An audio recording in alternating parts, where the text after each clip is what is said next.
नमस्कार, आदाब। मैं अनूप सोनी क्राइम पेट्रोल सतर्क के ब्लैक हेडलाइंस अध्याय के आज के एपिसोड में आप सबका स्वागत करता हूं। सुखी इंसान से संतुष्ट परिवार से एक सुरक्षित समाज और सुरक्षित समाज से एक खूबसूरत दुनिया बनती है। लेकिन जिन रिश्तों पर विश्वास करके इंसान सुखी होता है, अगर वही रिश्ते गले का फंदा बन जाएं तो इस केस में एक हंसते खेलते परिवार की खून भरी दास्तां से नासिक और उसके आसपास के इलाकों में सनसनी फैल गई और जब सच सामने आया तब सब हैरान रह गए। हेलो डियर रीडर्स, मैं रत्ना।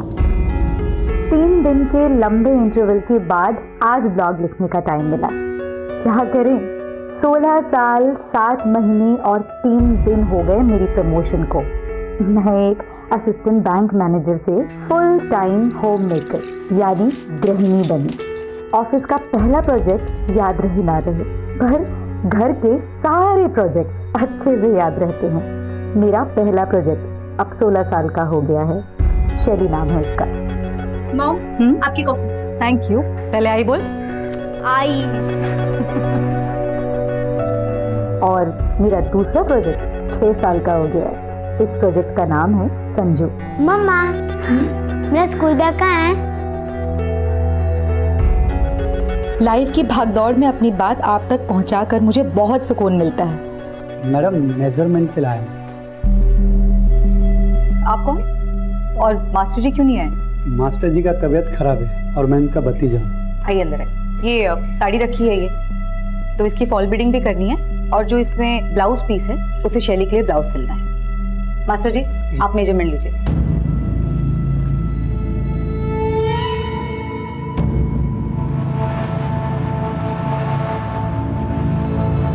ब्रीथ आउट ब्रीथ इन करिए ना।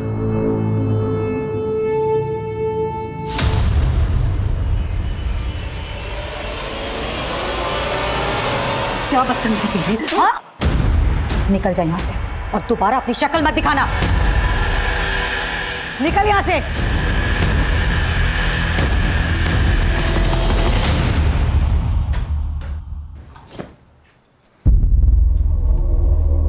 मॉम, मेरे पास ना आपके लिए एक सरप्राइज है। सी, देखो तो ऑनलाइन ना डिस्काउंट चल रहा था, इसलिए मैंने बाय किया। कल रात ही डिलीवर हुआ है। आप ये पहन के बहुत अच्छे लगोगे। प्लीज प्लीज प्लीज एक बार।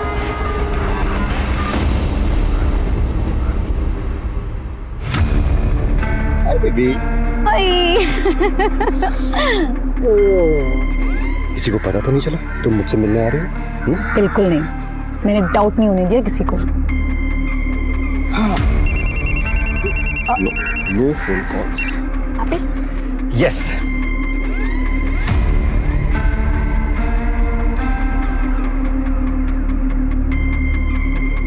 वैसे एक बात तो है, ऐसे चोरी चोरी प्यार करने का ना मजा ही कुछ और है।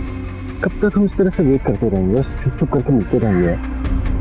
वैसे बहुत खूबसूरत लगेगा तुम। अच्छा,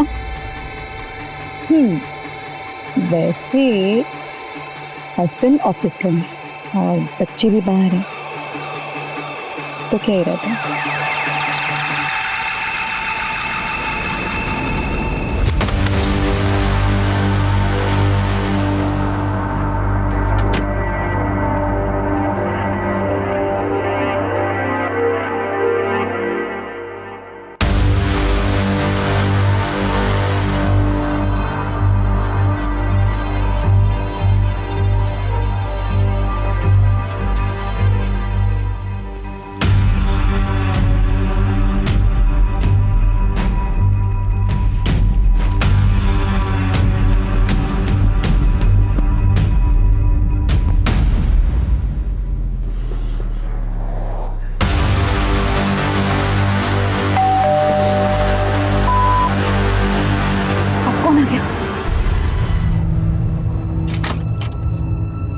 मैम आप यहाँ और संजू, क्या हुआ?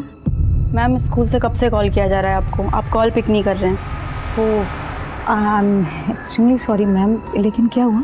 आपके संजू को बहुत तेज फीवर आया है और स्कूल के डॉक्टर छुट्टी पर हैं। हमने सोचा अगर आप इसे अपने फैमिली डॉक्टर को दिखाएंगे तो ज़्यादा बेहतर होगा। ठीक है ma'am, thank you so much. Okay, take care. Sanju, क्या हुआ? सुबह तक तो ठीक था, फिर अचानक से क्या हुआ? पापा क्या हो बेटा, वॉमिटिंग हुई क्या? इसे डॉक्टर के पास लेकर चलते हैं। मैं बस चेंज करके आता हूँ। हाँ जी।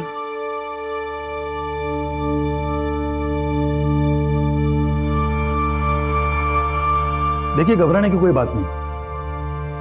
मैं कुछ मेडिसिन लिख देता हूँ, वो आप दे दीजिएगा, और अभी एक इंजेक्शन दे देता हूँ।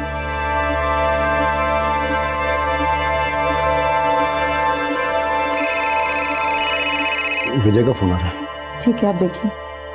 हाँ विजय, नहीं, मैं ऑफिस नहीं आ पाऊंगा आज। संजू की तबीयत खराब है। चल बाय। क्या हुआ? अर्जेंट है तो चले जाइए ना। संजू की तबीयत खराब है, कैसे जा सकता हूँ मैं? तो वो यहाँ पर कौन सा अकेला है? मैं हूँ ना उसके पास। और वैसे भी मेरे रहते हुए ना आपको घर गृहस्थी की चिंता करने की कोई जरूरत नहीं है। आई एम सो प्राउड कि मुझे तुम जैसी वाइफ नहीं, गर्लफ्रेंड मिली।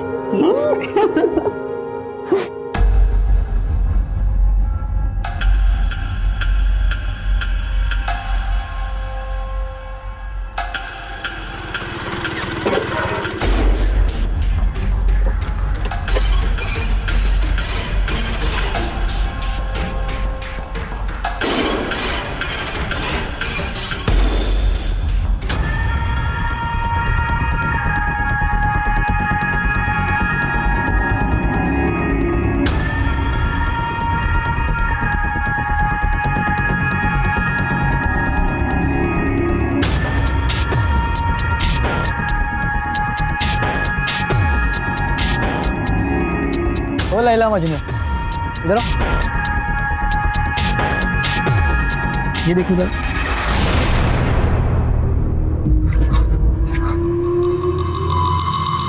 शाने, क्या ये रिकॉर्ड क्या तू? हाँ डिलीट करता उसको। कर डिलीट, कोई फायदा नहीं। उसे देख रहा, दोस्त है मेरी, उसके पास भी इस वीडियो की कॉपी है। 15,000 लगेंगे। तुम्हें ब्लैकमेल कर रहा है? डिलीट करवा। पूरे पैसे दे तभी डिलीट करो। ए तेरा मुंह तोड़ दूंगा मैं, समझा? ज़्यादा होशियार हो गई। ये अपलोड कर दे तू। ओए रुक। अरे यार इतने में क्या होगा भाई? ये चिंदी तो समझ के रख लो तुम्हारे पास। नहीं चाहिए तो अपलोड कर दे यार। नहीं चाहिए। नहीं रुको मेरी बात सुनो। अभी तुम इतना रखो, बाकी पैसे हम कल दे देंगे। कल 11 बजे बाहर मिलना। अगर कोई होशियारी की ना तो तुम दोनों को सोशल मीडिया पे स्टार होने से कोई रोक नहीं सकता। कल दे देंगे पैसे।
सर मैं सुबह सुबह काम के वास्ते आई, देखा तो दरवाजा खुला था। अंदर आई तो ये सब। महेंद्र चेक करो।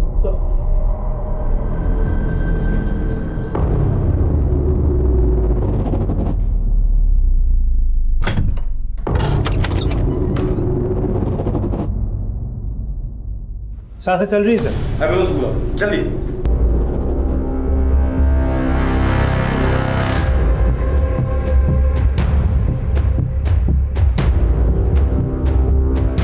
सर घर में किसी भी चीज की चोरी नहीं हुई है सर, क्योंकि अलमारी लॉकर सब सेफ है। साहब लेकिन वैनी के जेवर गायब हो गए।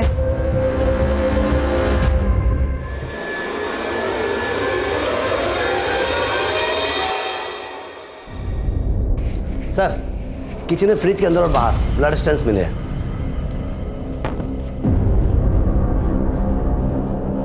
खोलो इसे।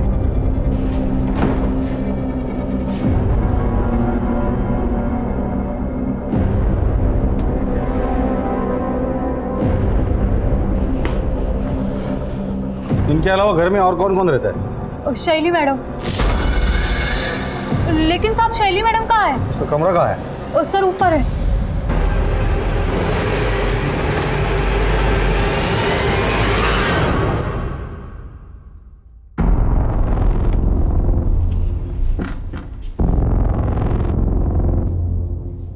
यही शैली है? जी हाँ साहिब। चेक करो रूम। सर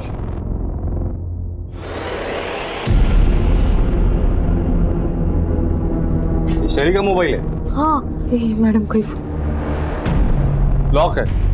ताज्जुब की बात है, आजकल के बच्चे खाना खाना भूल जाते हैं लेकिन मोबाइल साथ में लेकर जाना नहीं भूलते। इसका मतलब शैली अपनी मर्जी से यहाँ से गई है या कोई जबरदस्ती उठाकर लेकर गया है। फोन को साइबर टीम में भेज दो। महेंद्र, शैली की फोटो खींचो, हर पुलिस स्टेशन में सर्कुलेट कर दो और पेट्रोलिंग टीम को भी अलर्ट कर देना और शैली के बारे में और इन्फॉर्मेशन इनसे ले लेना। राजदीप मेरे साथ आओ। सर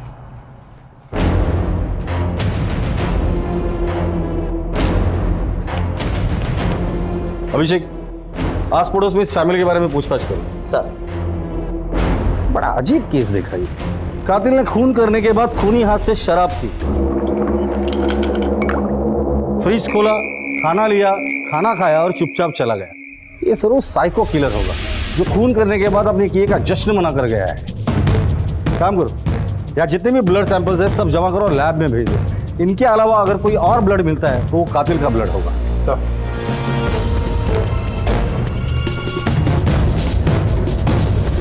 सर ये कुछ बताना चाहती हैं। बोलिए। वो सर कल सुबह ना। क्या बदतमीजी चल रही है? हाँ? निकल जा यहाँ से। सोडणार नहीं मैं तुम्हारा। निकल यहाँ से। तूने किया ना ये सब? हाँ, तू कल शैली को घूर रहा था जिसकी वजह से उसकी माँ ने तुझे मार के बेइज्जत करके घर से निकाल दिया था। खरा है साहब, लेकिन मैंने किसी को नहीं मारा। तेरे जैसे घटिया लोग ही ऐसा काम कर सकते हैं। सच सच बता दे, वरना जिस गंदी नजर से शैली को देख रहा था ना, वही तेरी आखिरी निकाल कर हाथ में दे दूंगा। चल बता, शैली को कहाँ छुपा कर रखा है? सच में साहब, मैंने किसी को नहीं, कुछ भी नहीं किया साहब मैंने। तू ऐसे नहीं बोलेगा राजदीप। इसे बेहोश होने तक मारना, फिर होश में लाओ और फिर मारो।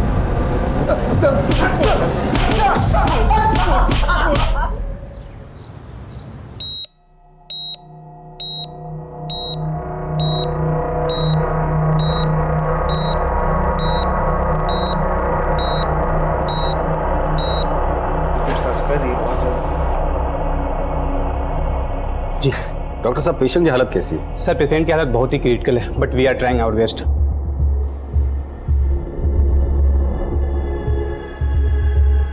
सुख और शांति से जीना हर इंसान, हर परिवार का सपना होता है और बिल्कुल ऐसा ही जीवन जी रहे रत्ना के परिवार पर टूटे कहर ने आसपास के सभी लोगों के दिल दहला दिए। रत्ना, अमर और शैली की लाइफ की परतें खुलने लगी और आम जनता के साथ साथ पुलिस भी हैरान हो गई। सर, रत्ना के घर पे जो मोबाइल्स मिले थे वो अनलॉक हो गए। शैली के मोबाइल पे किसी रवि और जिग्नेश के मैसेजेस आए हैं। मैसेज में ऐसा लिखा है कि अपनी माँ को कहो किसी के सामने मुंह ना खोले वरना। बात करो दोनों से। सर, दोनों के मोबाइल कंटिन्यूसली स्विच ऑफ है। कॉल रिकॉर्ड्स निकालने के लिए कह दिया है। एक और बात सर, कल रात रत्ना बार बार शैली को फ़ोन कर रही थी। लगता है कोई टेंशन चल रहा था। शैली ने फ़ोन नहीं उठाई तो रत्ना ने शैली की फ्रेंड कविता को फ़ोन किया। कविता? सर शैली अपने माँ से कल झूठ बोलकर हमारे सीनियर से मिलने गई थी। अच्छा मॉम, मैं कविता के यहाँ जा रही हूँ, मुझे असाइनमेंट कंप्लीट करना है, मैं रात को आ जाऊँ। तब उसने घर पर झूठ कहा था कि वो मेरे घर पढ़ाई के लिए आ रही है। पर जब रात को उसका मोबाइल नहीं लग रहा था तब रत्ना आंटी ने मुझे कॉल किया। फिर मुझे उन्हें सब सच बताना पड़ा कि शैली जिग्नेश और रवि के साथ पार्टी कर रही है। फिर मुझे रत्ना आंटी को जिग्नेश के रूम पे लेके जाना पड़ा।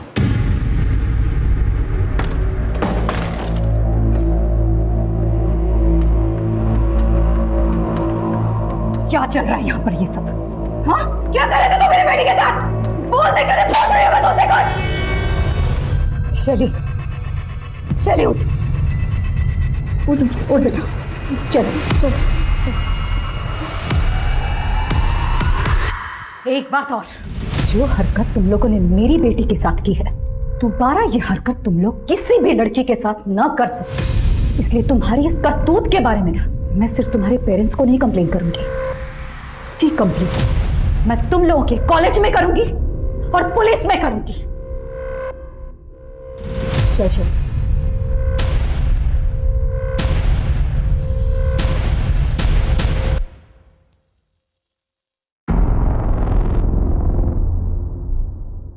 सर मैं कल रात यहीं पे रत्ना आंटी को लेके आई थी। ये जिग्नेश और रवि, इन दोनों के मोबाइल सर्विलेंस पे डाल दो और उनके माँ बाप से बात करो। अगर वो कुछ नहीं बताते तो उनके मोबाइल भी सर्विलेंस पे डाल दो और उनके डेबिट कार्ड, क्रेडिट कार्ड दोनों पे नजर रखो। इन दोनों के फोटोज हर जगह पे सर्कुलेट करो।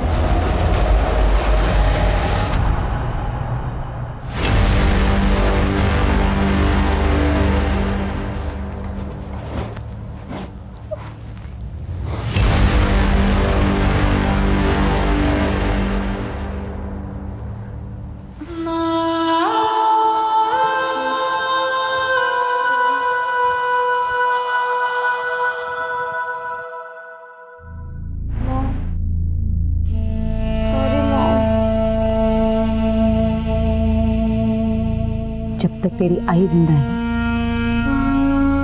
तेरा कभी गलत नहीं हो सकता।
सर, ये विजय है, अमर के बिजनेस पार्टनर।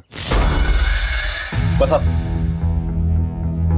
बता सकते कि अमर की किसी के साथ दुश्मनी थी, लड़ाई झगड़ा, या अमर को किसी ने धमकी दी थी? जी हाँ सर, एक्चुअली मैं वही बताने आपको आया हूँ कि कल रात। देखिए लियाकत जी, आप ये ठीक बात नहीं कर रहे हैं। ठीक से बात कर। क्या कर लेगा रे तू? क्या कर लेगा लियाकत? चुप रहे तो। क्या करेगा तू? काम बंद करेगा ना? चल काम बंद करके निकल। तुझे क्या लगता है तू अकेला ही है? हाँ, ये टाइल्स और मार्बल्स का सप्लायर। हमारा 11 लाख रुपए पहले क्लियर करिए, उसके बाद आपको जिससे काम करवाना आप करवा सकते हैं। लियाकत जी ठीक नहीं है। तेरे को ठोकू क्या? दोबारा पैसे मांगने के लिए आया ना तू, तेरे साथ साथ तेरी बीवी और बच्चों समेत सबको उड़ा दूंगा, समझा क्या तू? मैं बोल रहा हूं ना तेरे को। लियाकत अली, बस चला चलो इसको।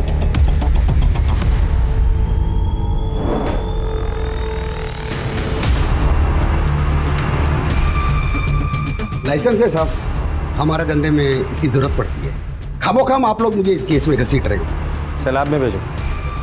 जिस दिन मेरे हाथ में सबूत लग जाएंगे ना, तेरी शराफत की धज्जियां उड़ा दूंगा।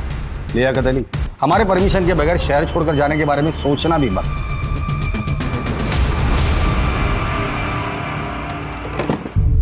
अमर को होश आ गए? नहीं सर, अभी बेहोश है सर। डॉक्टर उसे रिवाइव करने की पूरी कोशिश कर रहे हैं। सर, रत्ना और अमर के मोबाइल में किसी योगेश ने धमकी भरे मैसेजेस भेजे थे। योगेश कौन है? पता लगा लिया सर?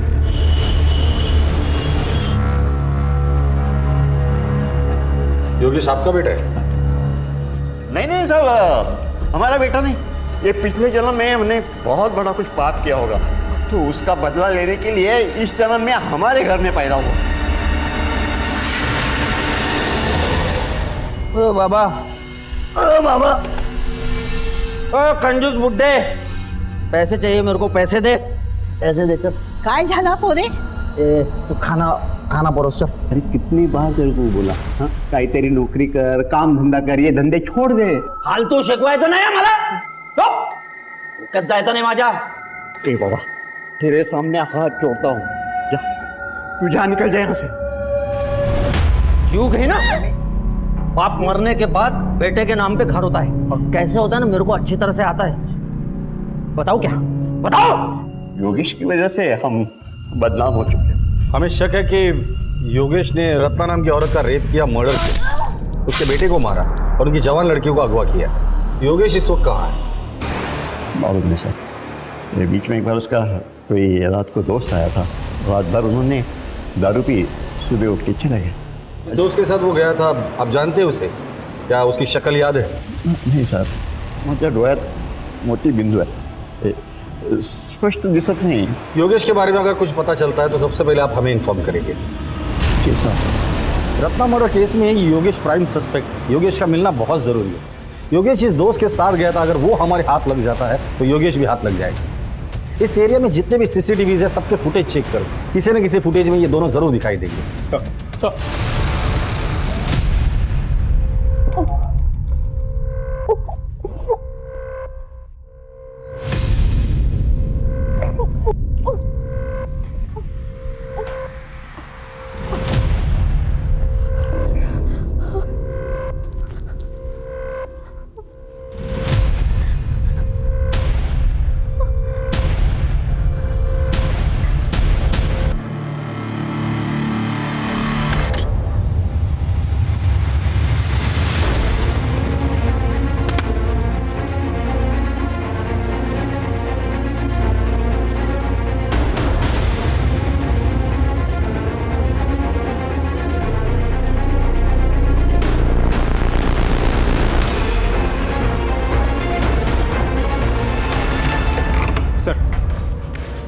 योगेश का कॉल रिकॉर्ड आ गया. 3 महीने पहले तक उसका मोबाइल बिल्कुल एक्टिव था, फिर अचानक बंद हो गया. फिर 4 दिन बाद 2 मिनट के लिए फ़ोन ऑन होता है, अमर को मैसेजेस भेजे जाते हैं, फिर स्विच ऑफ हो जाते हैं. फिर 8 दिन बाद फिर से 2-3 मिनट के लिए फ़ोन ऑन होता है. इस बार रत्ना को धमकी भरे मैसेजेस भेजे जाते हैं, फिर फ़ोन ऑफ हो जाता है. सर ये सिलसिला पिछले 3 महीने से चल रहा है. सर योगेश के घर के सामने जो बैंक है उसका सीसीटीवी फुटेज आ गया सर. चेक करो.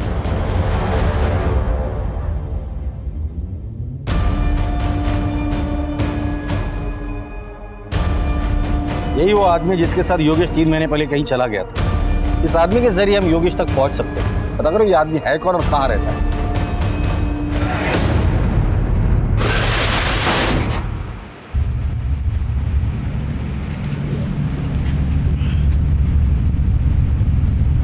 भाई इसमें कुछ गड़बड़ लग रहा है.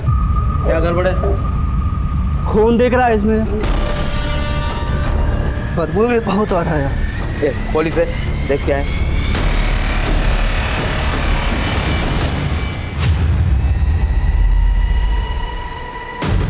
Hello police.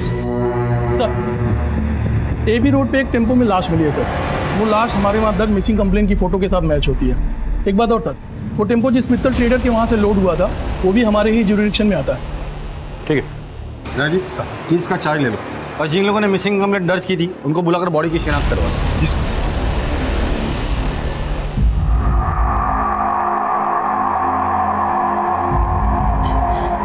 समीर, समीर, देवा ये क्या किया मेरे कुत्ते के साथ?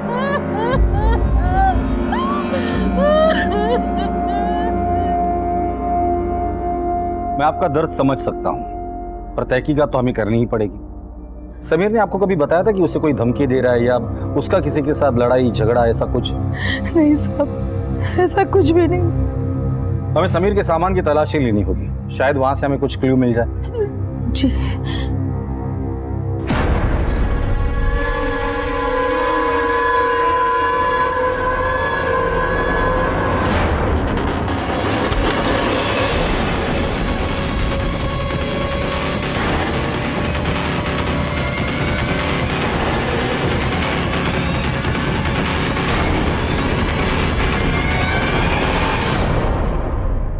ये हार्ड डिस्क और लैपटॉप समीर का है, जिसमें बहुत सारे आपत्तिजनक वीडियोस हैं। ये समीर के पास कहाँ से है? मला माहित नहीं साहब। समीर के दोस्त कौन है? कौन से कॉलेज में पढ़ते हैं? ये पास ही के जोशी कॉलेज में है। जोशी कॉलेज? सर उसी कॉलेज में तो शैली भी पढ़ती थी। समीर की कोई गर्लफ्रेंड है? ते पण माहित नहीं, पर सीमा के साथ दोस्ती थी उसकी, वो उसके साथ ही घूमता था। ये सीमा रहती कहाँ है? आइए सर, ये सीमा का रूम है सर। तलाशी लो। सर सीमा यहाँ कितने सालों से रेंट पे रह रही है? सर 2 साल से रह रही है। उसका परमानेंट एड्रेस है? जी सर है।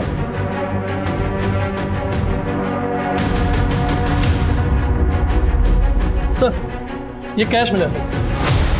सर लैपटॉप मिला है। चेक करो। अब बाहर रुकिए। ये वीडियोस भी। समीर के लैपटॉप से भी हमें ऑलमोस्ट सेम वीडियोस मिले थे। मतलब समीर और सीमा मिलके सबको ब्लैकमेल कर रहे थे। और हो सकता है इस ब्लैकमेलिंग के चक्कर में समीर का मर्डर हुआ हो और सीमा की जान को खतरा हो सकता है। इन वीडियोस में जितने भी लोग दिख रहे हैं सबको आइडेंटिफाई करो। सीमा की फोटो हर जगह सर्कुलेट कर दो और सीमा के माँ बाप को कांटेक्ट करने की कोशिश करो। सर हमने मित्तल ट्रेडर्स में जाके डिटेल में पूछताछ की। वहाँ समीर को कोई नहीं जानता, ना किसी ने मर्डर होते हुए देखा और ना डेड बॉडी को टेम्पो में डालते हुए देखा किसी ने। सर मैंने कुछ रिसीप्ट्स के पिक्चर्स भी खींचे, मैं दिखाता हूँ। ये भी सर, ये सारे रिसीप्ट्स मैंने खुद चेक किए हैं, ऑल क्लियर है, कुछ भी सस्पिशियस नहीं दिख रहा है सर।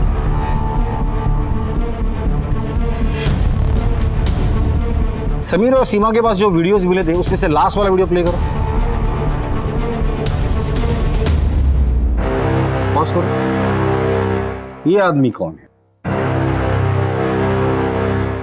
हाँ माल पहुंचने वाला होगा, देखिए। अच्छा भी फोन करता हूँ थोड़ी देर में आपको।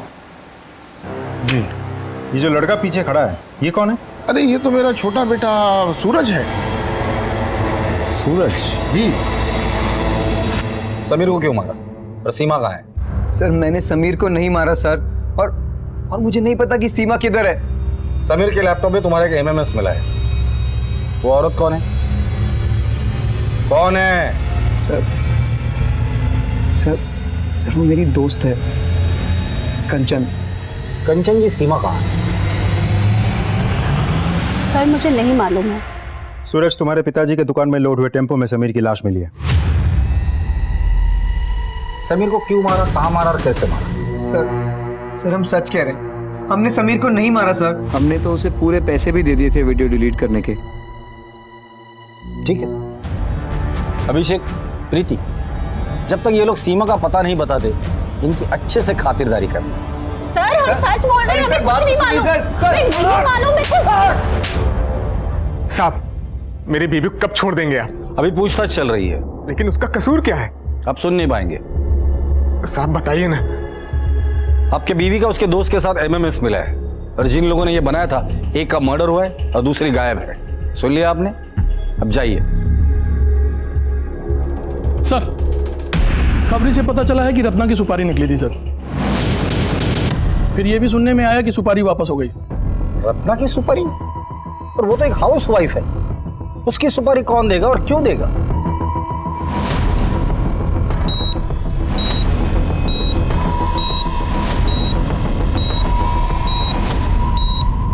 रत्ना, पहला सस्पेक्ट योगेश, जो उसे धमकी भरे मैसेजेस भेजता था। जिग्नेश और रवि, इन दोनों का रत्ना के साथ ड्रग्स को लेकर झगड़ा था। तीसरा लियाकत, लियाकत ने रत्ना और अमर को जान से मारने की धमकी दी थी। दोबारा पैसे मांगने के लिए आया ना तू, तेरे साथ साथ तेरी बीवी और बच्चों समेत सबको उड़ा दूंगा। चौथा अमर। अमर? अमर तो रत्ना का पति है और वो खुद जख्मी है, लेकिन जिंदा है। ऐसा भी तो हो सकता है कि रत्ना और संजू को मारने के बाद अमर ने अपने आप को जख्मी करके बाथरूम में बंद कर लिया हो। लेकिन सर घर पे हमें कोई खून से सना हुआ हथियार नहीं मिला और उसका खुद का सिचुएशन भी बहुत क्रिटिकल है। ताज्जुब की बात तो यही है कि हत्यारे ने हत्या करने के बाद उसी खूनी हाथ से शराब पी, खाना खाया और उसके बाद उसने चोरी भी की। पता करो इस तरह की वारदात और भी कहीं हुई है क्या? अगर हुई है तो उसके सारे डिटेल्स मुझे चाहिए सब। अब दूसरा मर्डर केस, समीर। अब इस समीर मर्डर केस में शैली, सीमा और समीर ये तीनों क्लासमेट हैं। क्या रत्ना और समीर इन दोनों के मर्डर केस एक दूसरे से जुड़े हुए हैं? 3 हत्याएं, एक गंभीर रूप से जख्मी और एक अगवा। अखबार की सुर्खियों और टीवी की ब्रेकिंग न्यूज पर छाए इस केस की गुत्थियां दिन ब दिन उलझती जा रही थी। पुलिस को उस एक तिनके की तलाश थी जिसके सहारे वो गवाहों और सबूतों के साथ कातिल को पकड़ पाए, और आखिरकार पुलिस को ऐसा एक तिनका, एक सुराग मिल गया। सर, योगेश जी दोस्त के साथ गायब हुआ था, वो देव है। योगेश के कॉल रिकॉर्ड से पता चला कि 3 महीना पहले उसका फ़ोन बंद हुआ था, और जिस एरिया में बंद हुआ था उस एरिया में सिर्फ एक ही फार्म हाउस है जो देव का है, और उसके बाद उसका फ़ोन कभी कभार ऑन ऑफ होता रहा।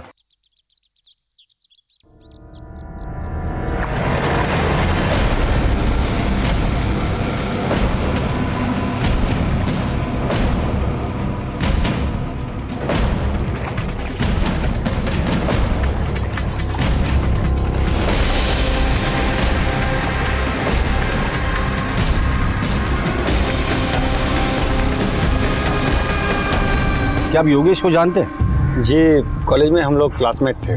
3 महीने पहले योगेश आपके साथ उसके घर से निकला था, फिर इसी एरिया में आकर उसका फ़ोन हमेशा के लिए स्विच ऑफ हो गया था, फिर रेयरली ऑन हुआ।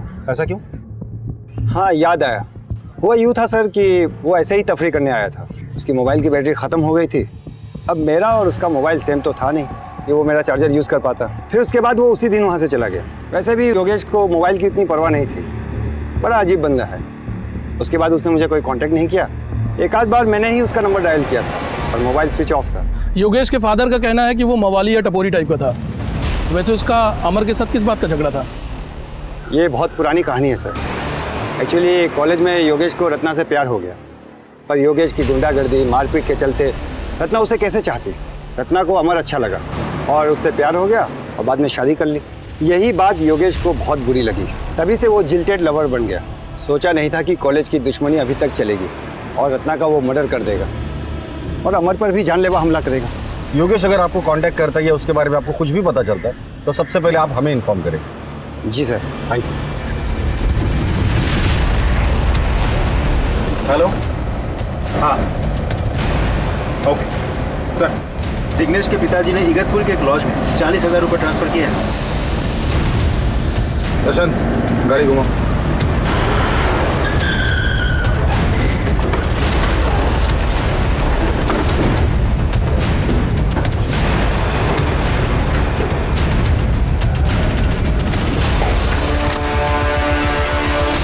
जिग्नेश और रवि, शैली कहाँ है? पता नहीं सर।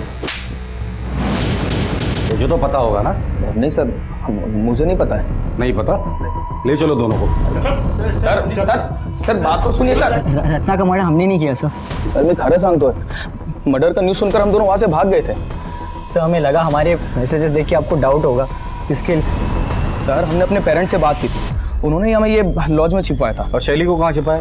तो शैली को हमने नहीं छुपाया सर। राजदीप सर, ये लोग तो मुझे कुछ बता ही नहीं रहे। शायद तुम्हें कुछ बता दे। सर अपने तरीके से इन्हें पूछ लेना। सर हमारे दोस्त था।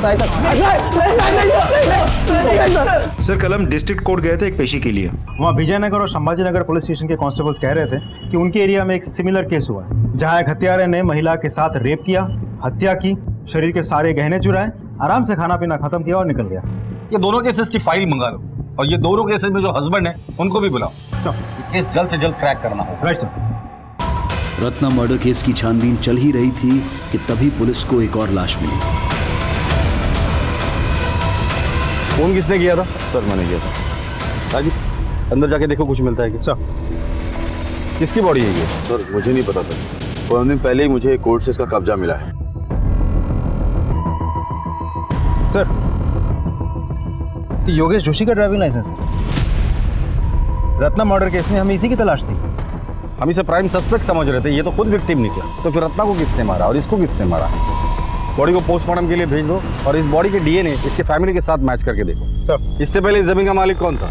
देव देसाई।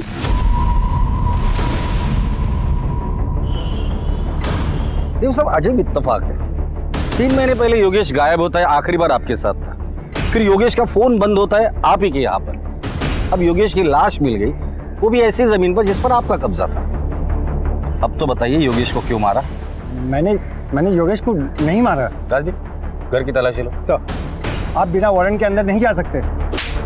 ये वारंट चलेगा या इनसे भी वारंट दिलाओ। सर सर मेरी बात सुनिए सर, मेरा यकीन कीजिए कुछ नहीं है सर, आपको कुछ नहीं मिलेगा। इस कमरे में क्या है? सर ऐसे ही कोई पुराना सामान रखा हुआ है। चाबी दीजिए उसकी। सर वो खो गई है। महेंद्र, हथौड़ा लेके आ। सर मेरा यकीन कीजिए कुछ नहीं है, आपको कुछ नहीं मिलेगा। तोड़ दे इसे। सर कुछ नहीं है सर। शैली, खोलो इसे। ये यहाँ क्या कर रही है? सर, इसने मेरी माँ और भाई को मार दिया और फिर मुझे यहाँ ले आया। इसे हॉस्पिटल लेके जाओ।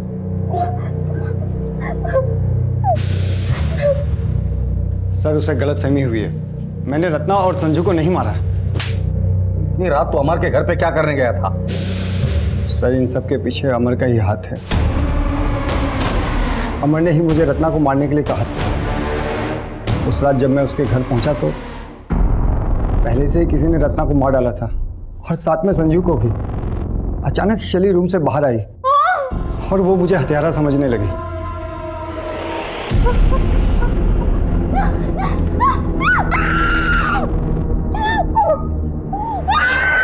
मैं शैली को मार नहीं सकता था क्योंकि वो मेरे दोस्त अमर की बेटी है। फिर मैंने सोचा कि जब पुलिस असली हत्यारे को पकड़ेगी या अमर को होश में आने के बाद ये बताएगा कि असली कातिल मैं नहीं कोई और है, तब मैं शैली को छोड़ दूंगा। और अगर अमर को होश नहीं आता और असली कातिल पकड़ा नहीं जाता तो शैली के साथ क्या करता? जिंदगी भर यही रखता उसे? सर सब कुछ इतनी जल्दी हुआ कि इतनी दूर की बात मैं सोच ही नहीं पाया। ये अमर रत्ना को क्यों मारना चाहता था? सर सारा का सारा बिजनेस रत्ना के नाम पर था जो काफ़ी नुकसान में चल रहा था। और योगेश, उसे क्यों मारा तुमने? सर इसके पीछे भी अमर की साजिश है। सर 1 साल से प्लानिंग चल रही थी। योगेश कॉलेज के टाइम से जिल्टेड लवर था। प्लान ये था कि सबसे पहले योगेश को मार डालेंगे, फिर उसके मोबाइल से अमर और रत्ना के मोबाइल पे धमकी भरे मैसेजेस करेंगे, उसके बाद रत्ना को मारकर सारा ब्लेम योगेश पे डालेंगे। फिर मैंने योगेश को मारकर उसकी लाश को अपनी ज़मीन में गाड़ दिया ताकि कोई सुराग न मिले। लेकिन मैंने रत्ना और संजू को नहीं मारा। ले चलो इसे। सर मेरी बात सुनिए। आइए सर, संभाजी नगर और विजयनगर दोनों केसेस के हस्बैंड। बस अब ये फोटोज ध्यान से देखिए। अब इनमें से किसी को जानते हैं?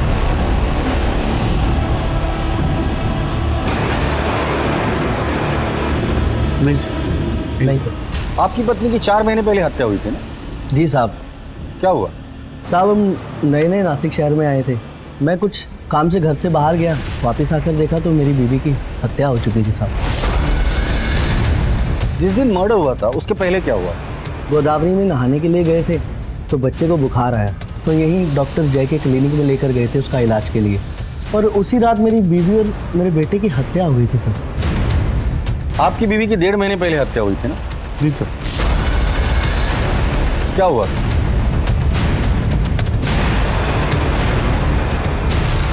आप अपने बेटे का इलाज कराने डॉक्टर जय के क्लिनिक गए? जी साहब। और आप भी डॉक्टर जय के क्लिनिक गए? Yes sir. तीनों केसेस में मोडस ऑपरेंडी बिल्कुल सेम है।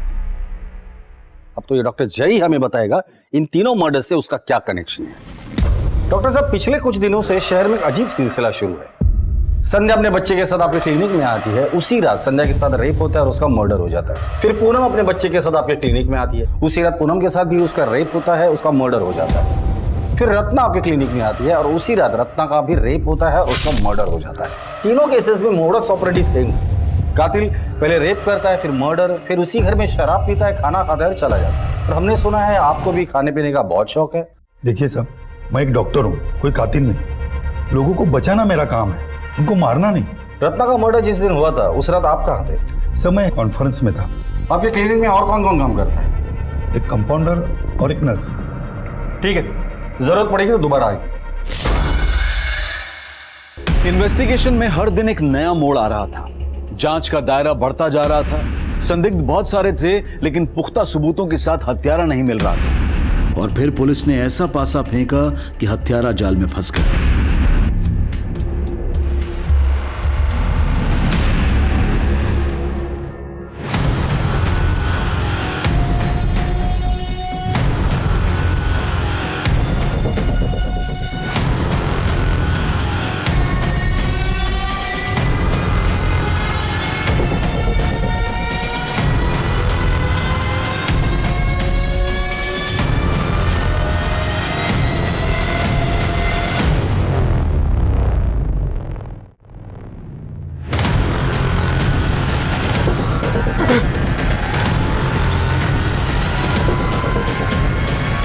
तो डॉक्टर चय के यहाँ कंपाउंडर हो ना?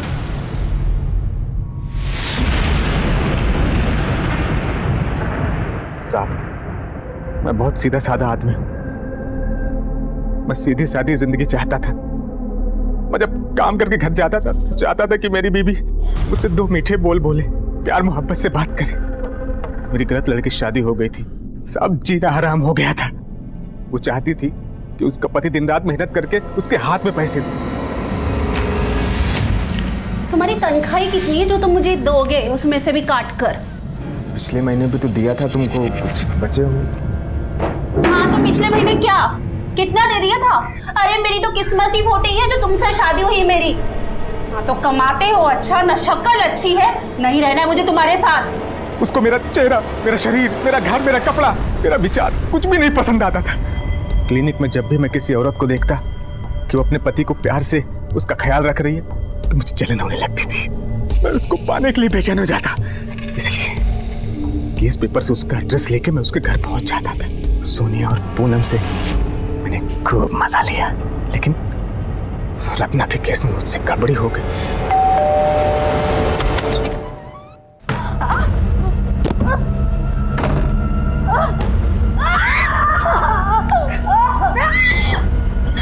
डरो मत, मैं तुम्हारा पति हूँ।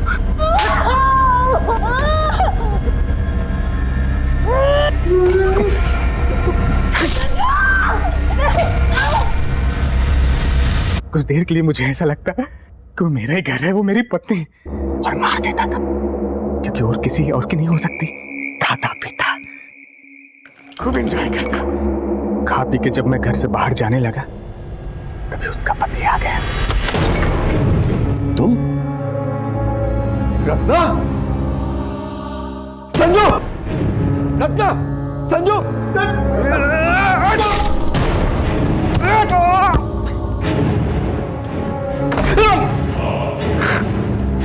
अमन ने बाथरूम का दरवाजा अंदर से बंद किया हुआ था, लेकिन मैंने जो घाव दिया था मुझे इस पर पूरा विश्वास था। खून बहेगा और वो मर जाएगा। तभी मैं वहां से चला गया। अमर को मारने का प्लान नहीं था, लेकिन उसने मुझे देख लिया था तो क्या करता साहब?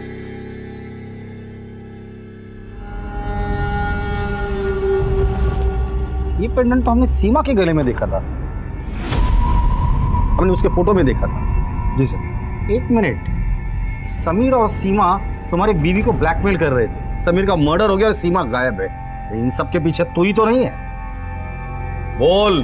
साहब, मेरी बीवी कंचन और उसका यार सूरज दोनों को फोन पे बात करते हुए सुना था कि सीमा और समीर उसका वीडियो बना के उसको पैसे के लिए ब्लैकमेल कर रहे हैं। मैंने सोचा अगर समीर को मार के सीमा को मैं अगवा कर लेता हूँ तो ब्लेम कंचन पे जाएगा और मेरा बदला पूरा हो जाएगा। तो मैंने समीर को मार दिया और सीमा को कमरे में बंद करके रखा।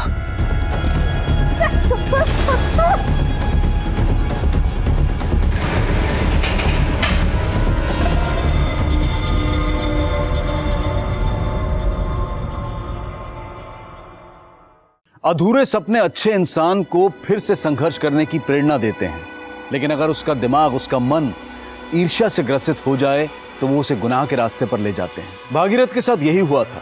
सुशील, संस्कारी और पति से प्रेम करने वाली पत्नी ना मिलने से वो इतना डिस्टर्ब हो गया था कि उसने अपने संपर्क में आने वाली सुशील और संस्कारी महिलाओं को अपना शिकार बनाना शुरू कर दिया। अगर भागीरथ अपने मन में उठ रही नफरत और जलन के तूफान से सतर्क होता, चुभने वाले रिश्ते से सही समय पर मुक्ति पाता, तो वो सीरियल किलर नहीं बनता।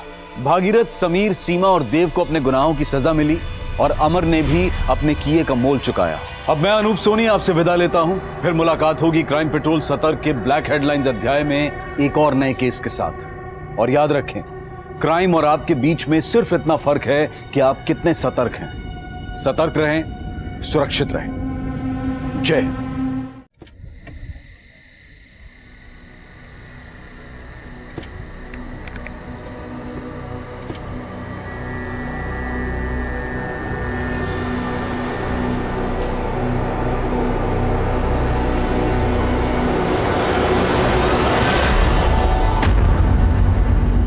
ये मेरा देश है, सारे देशवासी मेरे भाई बहन हैं। 15 अगस्त पर स्कूल में यही स्पीच दी थी, सुनकर मम्मी पापा टीचर सब बहुत खुश हुए थे। लेकिन आज यहाँ उनमें से कोई नहीं है जो मुझे बचा सके। गलती मेरी ही थी, मैंने ही जो अपनों पे भरोसा किया था। नमस्कार, आदाब।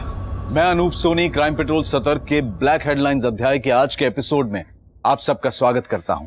कहते हैं कि आज की इस मतलबी दुनिया में अगर कहीं मासूमियत बची है तो वो सिर्फ बच्चों में बची है। लेकिन ये मंजर कुछ अलग ही कहानी बयां कर रहा था। 12-13 साल की कच्ची उम्र की लड़कियां अपनी ही एक उम्र की लड़की को दफना रही थी। क्या इन लड़कियों ने ही उसे मारा था? ऐसा कदम इन लड़कियों ने किसी सामान्य परिस्थिति में तो नहीं उठाया होगा। क्या मरने वाली लड़की ने कुछ असामान्य किया था? और आखिरकार इस असामान्य परिस्थिति की वजह क्या थी?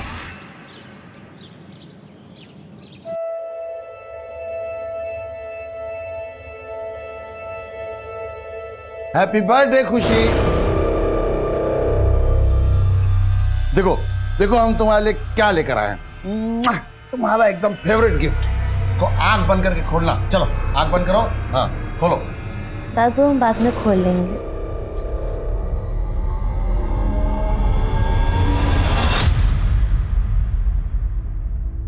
मम्मी पापा का याद आ रहा है? याद तो आ रहा है दादू, मगर उनके बारे में कुछ याद नहीं आ रहा। हमें कैसे खिलाते थे, हमें प्यार से क्या बुलाते थे। कोशिश तो की है मगर याद नहीं आया।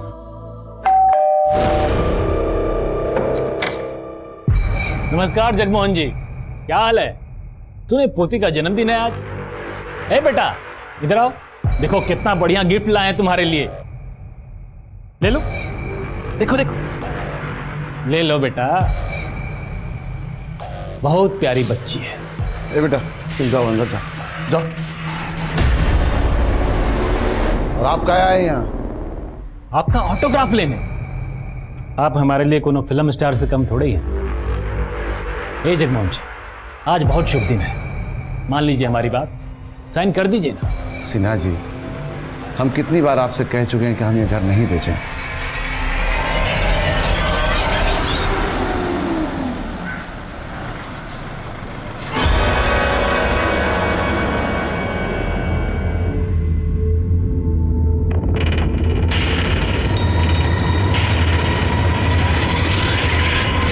पिछले क्लास में हमने ये पढ़ा था कि हमारे महान नेताओं ने हमारे देश के लिए क्या क्या किया है। मधु, श्रेया कहाँ है? मैंने तो उससे सुबह क्लास में देखा था। पता नहीं मैडम, ब्रेक के बाद दिखी ही नहीं। दिखी नहीं का मतलब? बंसी। हाँ मैडम। अच्छा, तुमने 9th स्टैंडर्ड की श्रेया मिश्रा को स्कूल में देखा है? नहीं मैडम, हमने तो नहीं देखा। अच्छा एक काम करो, स्कूल के ग्राउंड में और पूरे स्कूल में चेक करो, अगर वो कहीं दिखती है तो प्लीज मुझे बता देना। जी ma'am.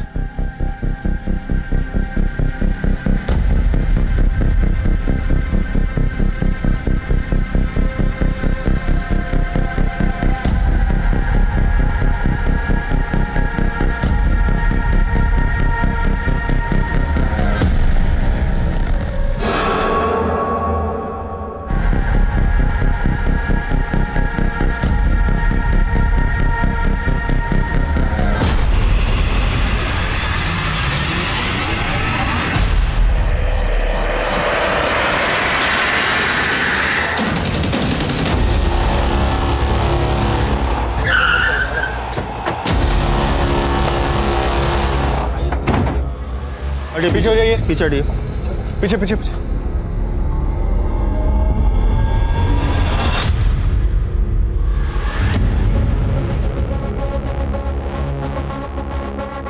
Sir sir, prima facie तो लगता है जैसे बच्चे की मौत सर पे चोट लगने की वजह से हुई है। ये देखिए, इसके माथे पे चोट का निशान है। लगता है इसका सर यहाँ पे टकराया होगा।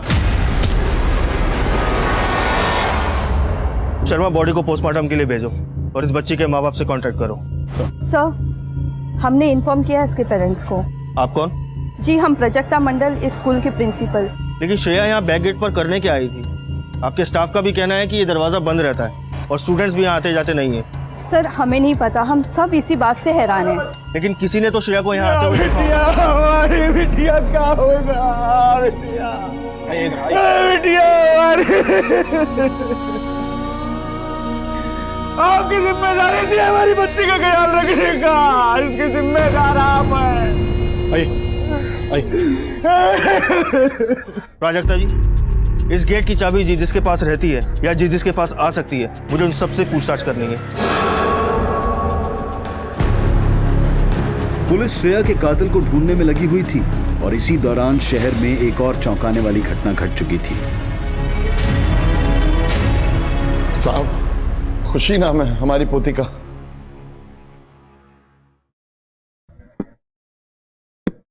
कब से गायब है? खुशी बेटा, कितना सोएगी? उठ जा। खुशी, ए बेटा, खुशी, खुशी, खुशी। आस पड़ोस में सभी जगह देखा साहब, पर कहीं भी नहीं मिली। 14 साल की हो गई हमारी खुशी और आज सुबह से ही गायब। देखो चाचा, ज्यादा तनाव मत लीजिए। गई होगी आपकी पोती किसी सहेली के घर, आ जाएगी शाम। नहीं नहीं साहब, कहा ना, सब जगह देख लिया, कहीं भी नहीं मिली। चाचा अभी अपने घर जाओ, अगर आपकी पोती रात तक नहीं लौटी ना तो सुबह बताना हमें। कैसी बात कर रहे हैं आप? हमारी पोती सुबह से गायब है और आप कह रहे हैं कल ढूंढेंगे। अगर आपकी बेटी होती तो। वही चाचा, ये फिल्मी डायलॉग बाजी यहाँ नहीं करना। इस उम्र में लड़कियों के पैर फिसल जाते हैं। गई होगी अपने किसी आशिक के पास, उसी के पास मिलेगी। जाओ, निकलो यहाँ से, जाओ।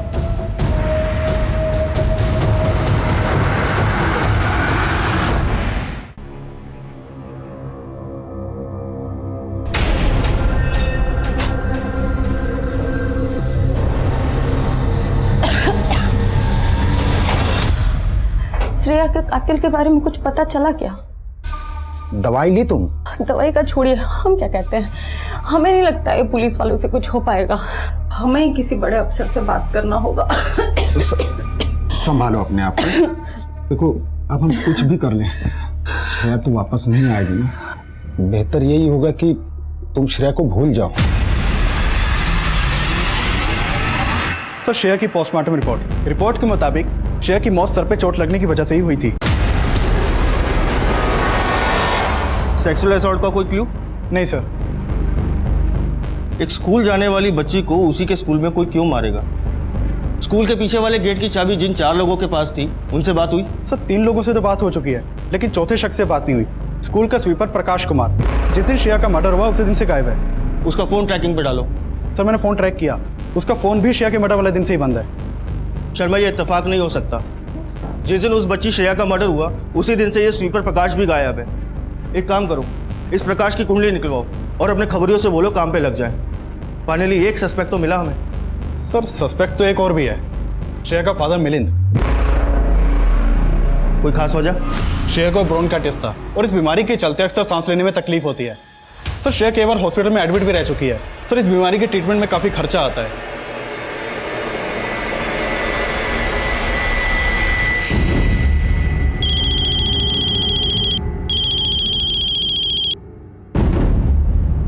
हेलो, आते हैं आप।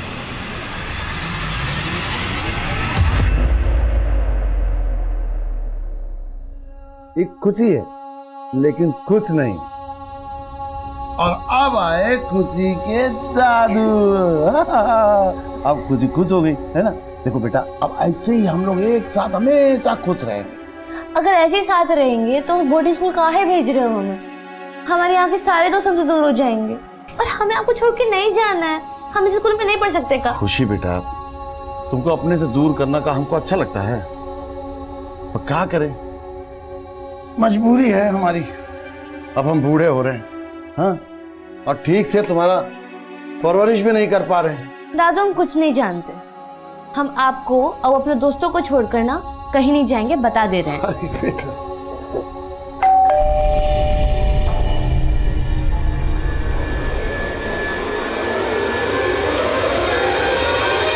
जगमोहन जी, खुशी के बारे में कुछ पता चला? नहीं, लेकिन तुम इतना हड़बड़ाए काहे हो? भगवान करे हम जो सोच रहे हैं वो गलत हो, लेकिन एक खबर छपी है अखबार में। क्या? ये 13-14 साल की लड़की की एक लाश मिली है।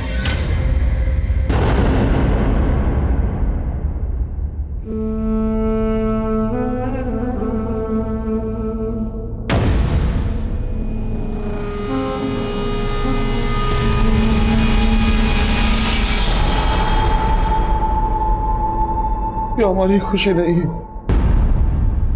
देखिए साहब, हमें घर जाने दीजिए। हमारा पत्नी की तबीयत बहुत ज्यादा खराब है साहब। तुम्हारी भी हो जाएगी अगर सच नहीं बोले तो। मतलब 2 लाख रुपए मिले हैं ना तुम्हें हॉस्पिटल से, जो तुमने अपनी बेटी के इलाज के लिए हॉस्पिटल में जमा कराए थे। हाँ तो जाहिर है तुम्हारी बेटी की मौत से किसे फायदा होगा। मतलब आपका कहना है कि पैसे के लिए हमने अपनी बेटी श्रेया को। हाँ बिल्कुल, आपको पैसे भी मिले और अपनी बेटी की देखभाल और परेशानी से छुटकारा भी मिल गया। साहब, हम अपनी बेटी श्रेया से नहीं परेशान थे, हम अपनी गरीबी से परेशान थे। पैसे के अभाव के कारण हम उसका इलाज ठीक से नहीं करा पा रहे थे साहब। अब आपको जो समझना है समझिए। ये तो हमारा दिल ही जानता है कि हमारे लिए हमारी बेटी श्रेया क्या थी।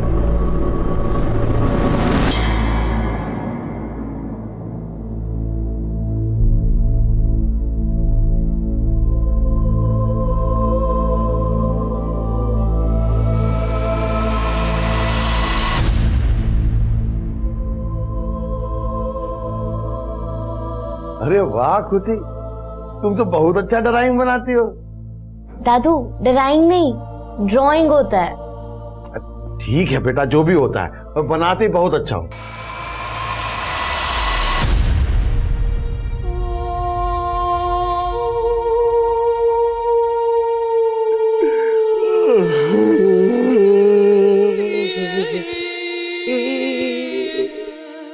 एक तरफ श्रेया मर्डर केस में पुलिस हर मुमकिन एंगल टटोल रही थी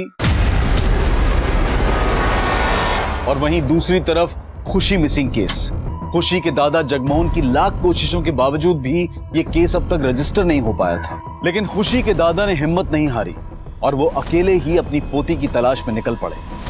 2 महीने गुजर चुके थे, लेकिन दोनों ही केसेस में कोई प्रोग्रेस नहीं हुई थी। लेकिन इस सबसे दूर मुंबई में एक और ही कहानी घट रही थी।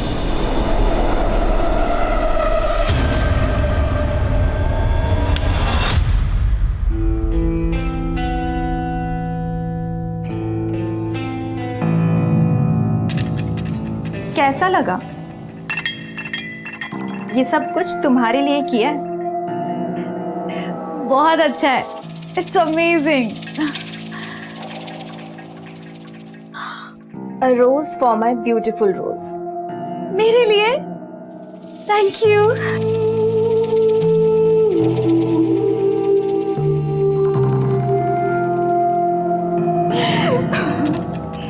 किस्मत अच्छी है मेरी, अच्छा तुम मुझे मिल गई। तुम्हारी वजह से इतनी अच्छी नौकरी मिल गई, रहने को इतना अच्छा घर मिल गया। तुम तो मुझे देखते ही पसंद आ गई थी। अच्छा ये सब बातें छोड़ो, तुम्हारी जॉब की खुशी में लेट्स हैव सम फन।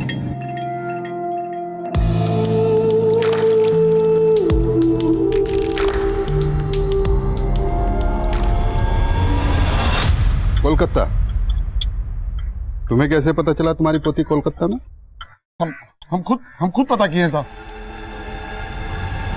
बेटा हम जा कहाँ रहे हैं? चाचा, हर हफ्ते ना दर्जनों लड़कियां आती है यहाँ पर।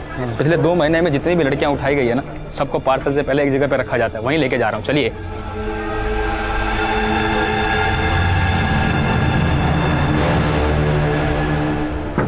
ये गेट कैसे खुला हुआ है? अरे बच्ची कहाँ गई? कहाँ है खुशी? खुशी कहाँ है बेटा? चाचा हम पता लगाते हैं, 1 मिनट।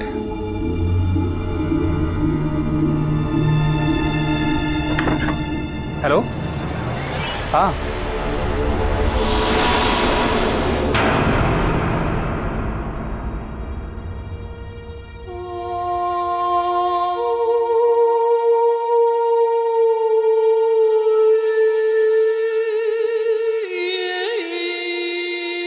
ये खुशी है, ये उसकी मम्मी, ये उसके पापा बेटा, और ये बेटा ये चौथे ना, ये मैं उसके दादू। सच कह रही हूँ, खुशी नहीं मना है बेटा। चाचा आप परेशान मत हो। बेटा ये लड़कियों को बेटा यहाँ से कहाँ भेजते हैं बेटा?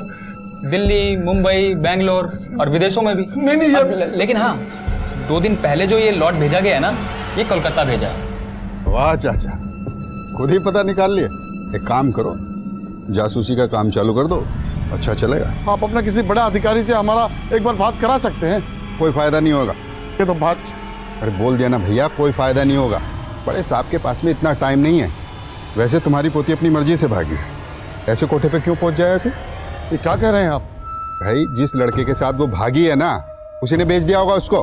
अरे कुछ भी कहे जा रहे हैं आप। ए, आवाज नीचे रख, समझा? हमें तो लगता है तुम्हारी पोती कैरेक्टरलेस है। हमारी पोती को कर रहे हैं आप? साला पुलिस पे हाथ उठाएगा, तुम्हारी पोती के साथ गायब हो जाएगा और 420 के केस में तुझे अंदर डाल दूंगा। दोबारा दिखना नहीं इधर, चट।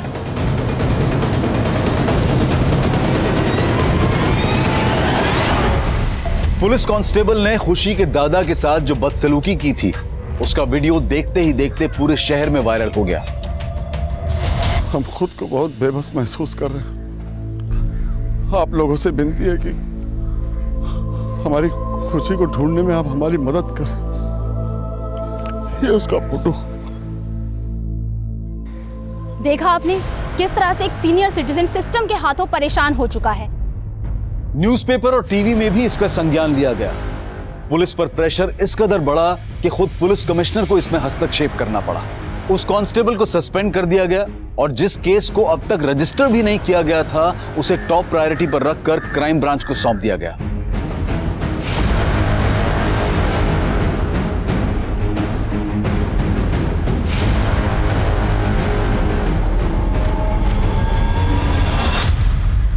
फोन अभी स्विच ऑफ आ रहा है सर। पड़ोसी से बात करते हैं। ओके।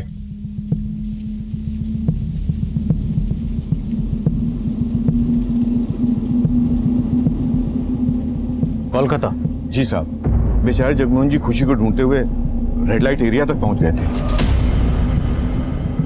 वहीं जाके उन्हें पता चला कि शायद उसे कलकत्ता भेज दिया गया है। सर एक पड़ोसी ने बताया कि असलम नाम का एक पिंप है जिसने जगमोहन जी को इन्फॉर्मेशन दी कि खुशी कलकत्ता में है। सर पता चला है कि सनम बिल्डर्स का जगमोहन जी के साथ झगड़ा चल रहा था।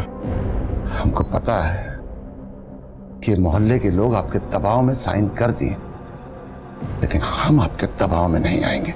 दबाव अभी हमने बनाया कहाँ है। जब हम दबाव बनाते हैं ना तो आदमी दब के पिचक जाता। दबाव नहीं, प्यार से बोल रहे हैं। साइन कीजिए। दोबारा जब आइएगा तो कोई भारी धमकी सोच के आइएगा। हमारा फैसला तब भी नहीं बदलेगा।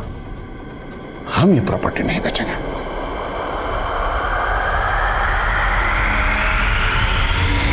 और इसी वजह से सनम बिल्डर्स का यहाँ न्यू रेजिडेंसी बनाने का प्रोजेक्ट अटका हुआ है। मिलर्स बिल्डर्स, और तुम असलम से बात करो। मैं कोलकाता जा रहा हूँ। Sir. Hi Karishma. Hi. I know you don't like me, लेकिन क्यों? क्योंकि मैं तुम्हारे मकान मालिक की बेटी हूँ? ऐसा कुछ नहीं है स्मृति। हाय नीला। Oh hi, how are you? I'm good, how are you? I'm good, long time, huh? Yes. तुम दोनों एक दूसरे को जानते हो? Yes, she's my darling friend, है ना? वैसे नीलम, ये तो करिश्मा का टॉप है ना? हम तो सब कुछ शेयर करते हैं। ओह, रियली? वैसे करिश्मा, तुम्हारी शादी कौन सी तारीख पर फिक्स हुई है? तुम्हें कैसे पता? मुझे तुम्हारे सारे सीक्रेट्स पता है।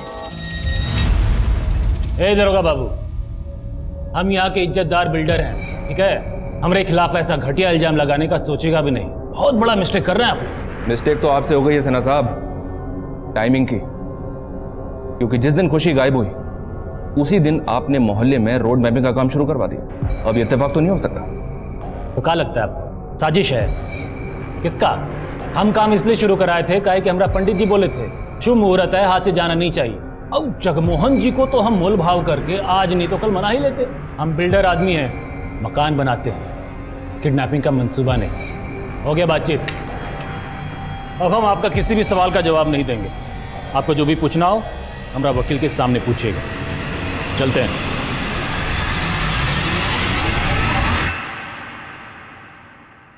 हाँ माँ, हाँ नौकरी अच्छी मिल गई है। हाँ हाँ पगार भी बहुत अच्छा है। हाँ बस घर की तरफ ही जा रहे थे। हेलो हेलो माँ, हेलो। अच्छा हुआ फोन कट गया।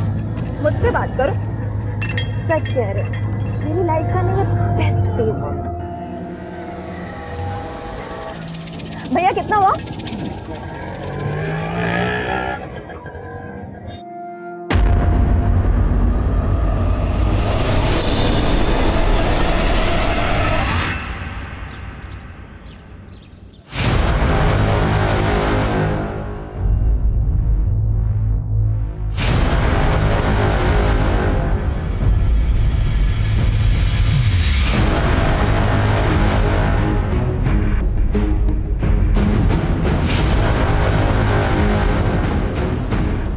हाँ सर, ये बुढ़ा आया था मेरे पास।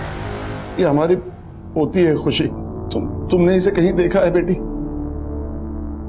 इसे यहाँ तो नहीं देखा, आसपास में और भी अड्डे हैं, वहां पूछ लो। सब जगह पता की, कहीं नहीं मिली। हो सकता है इसे दिल्ली पहुंचा दिया हो। मैं पता देती हूँ तुम्हें वहां के सबसे बड़े बाजार का। कब की बात? कुछ दिन पहले की बात। ओके। हाँ जानना, बिल्कुल सही वक्त पे फोन किया। तुरंत दिल्ली पुलिस से कांटेक्ट करो। जगमोहन शायद दिल्ली गए और मैं भी दिल्ली जा रहा हूँ। सर, खुशी मिसिंग केस से जुड़ी एक बात पता चली है। बेहतर होगा कि आप दिल्ली जाने के बजाय झारखंड आ जाएं। ऐसी क्या बात पता चली?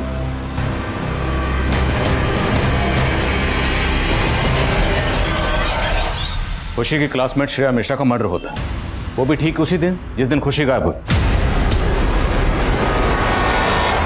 पर आप लोगों ने खुशी का केस इन्वेस्टिगेट किया ही नहीं। सर, दरअसल खुशी के दादाजी से हमारी मुलाकात हुई नहीं थी। उन्हें तो हमारा एक कांस्टेबल मिसलीड कर रहा था सर। वो कांस्टेबल आपके थाने का है? जी sir. So it's collective responsibility. Excuse me sir. Yes sir. Shreya murder case में क्या लीड है? सर, श्रेया के मर्डर केस में हमारे दो सस्पेक्ट थे।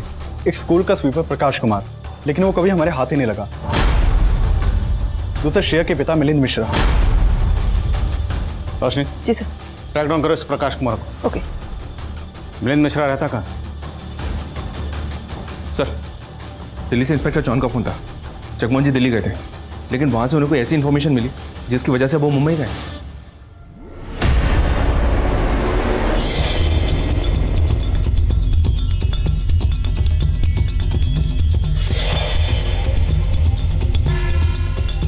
साहब, 6 महीने हो गए हमारी बच्ची श्रेया की हत्या को, लेकिन अब तक यहाँ की पुलिस ने हमारे ऊपर शक करने के सिवाय कुछ नहीं किया है। मिलन जी, आपका गुस्सा जायज है।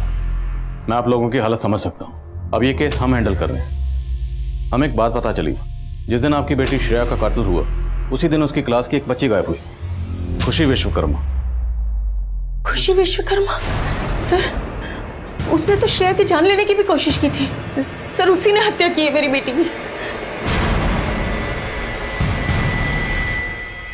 नीलम, ऑफिस नहीं जाना क्या? कब तैयार होगी? उठ जा। मेरी तबीयत ठीक नहीं है, ऑफिस में कोई बहाना बना देना प्लीज। अच्छा चल ठीक है, अपना ध्यान रखना। Okay okay, bye, thanks.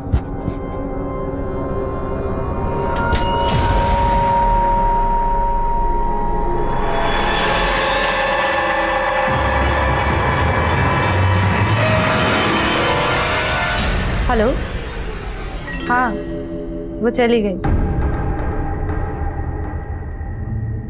एक मिनट, ये 3 नंबर वाला स्क्रीन दिखाइए, फुटेज चेक कीजिए उस दिन का।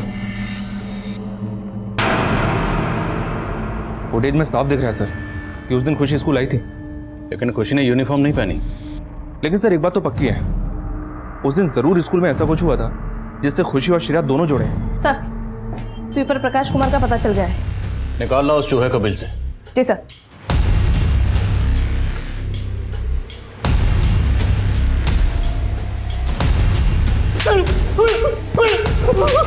बोलता मैडम। बोल, क्या हुआ था? साहब, उस दिन एक आदमी आया था स्कूल में।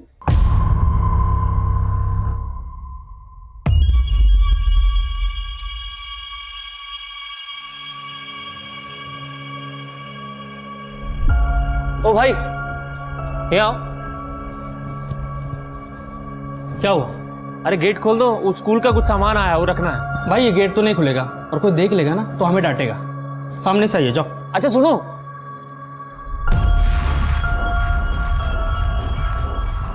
सुनो ये रख लो। और सुनो, अगर कोई पूछे ना तो बोल देना कि प्रकाश सर का सामान था, ठीक है? अच्छा जी, आपका भी नाम प्रकाश है? तुम्हारा नाम प्रकाश है का? अरे ये देखो। साले बेवकूफ बनाता है। प्रकाश तो तेरा नाम है। साहब उसने उसका भी नाम प्रकाश बताया था। आगे बोल। साहब फिर हम अपना काम करने चले गए और अचानक से चिल्लाने की आवाज आई।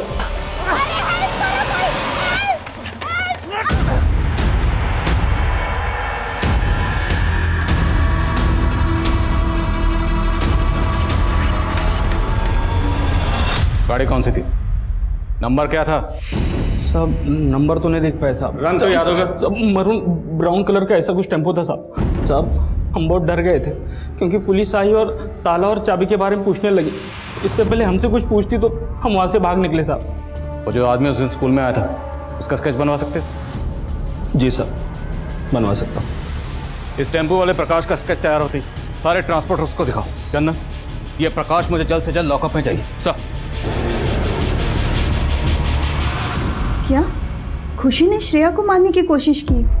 ये कैसी बात कर रहे हैं सर आप? मैम, ये बात खुद श्रेया के पेरेंट्स ने हमें बताई। श्रेया के पेरेंट्स? हाँ सर, मैं आपको बताती हूँ कि उस दिन क्या हुआ था। खुशी और श्रेया दोनों बहुत ही अच्छे दोस्त थे और ये जो कुछ भी हुआ ये अनजाने में हुआ था सर।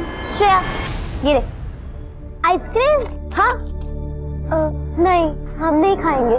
क्यों? हमें डॉक्टर ने मना किया है। अरे श्रेया, एक बार खाने से कुछ नहीं होता है, किसी को पता नहीं चलेगा। बहुत ड्रेस के खा ले। पता है मुझे स्ट्रॉबेरी ना बचपन से पसंद था। बाबा हमारे लिए ना हमेशा ही लाते थे। अच्छा है ना?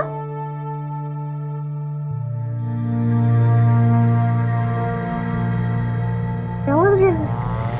क्या हुआ? श्रेया, श्रेया क्या हुआ है? खुशी ने श्रेया को आइसक्रीम एज अ फ्रेंड दिया था, ना कि उसकी जान लेने के लिए।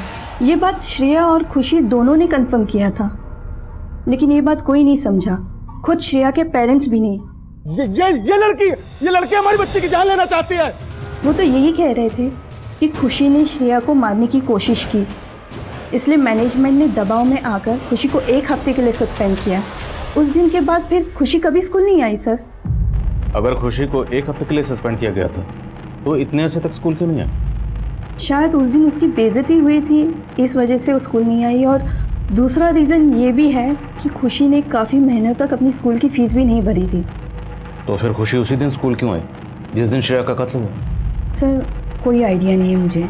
सर स्केच आ गया। अच्छा, आप इस आदमी को पहचानती हैं? जी नहीं सर। खुशी मिसिंग केस और श्रेया मर्डर केस जुड़े हुए तो नजर आ रहे थे, लेकिन अब भी कई सवाल थे जिनके जवाब मिलने बाकी थे।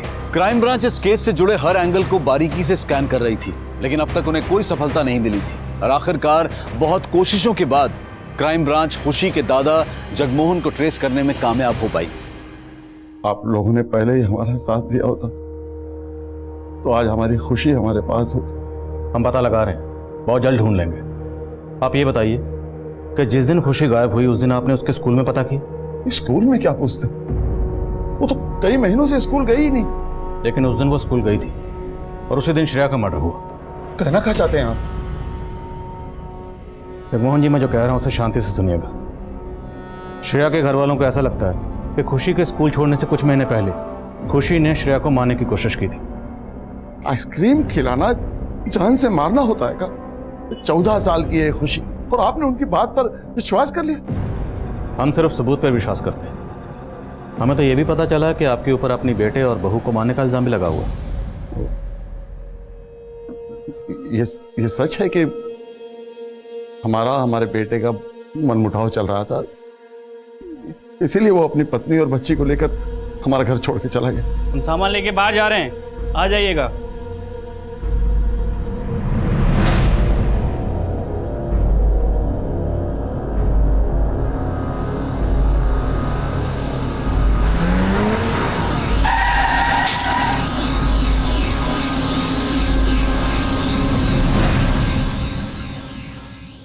अगर उनकी मौत कार एक्सीडेंट में हुई थी तो उसका इल्जाम आप पर कैसे लग गया? कार हमारी थी और ब्रेक भी फेल था, और वो शोभा के भाई ने 1 और 1 मिलाकर 11 कर दिया। नहीं मरवाए ना मेरे देती जीजा को, इतना सब करने के बाद बोलता है कुछ किया नहीं है।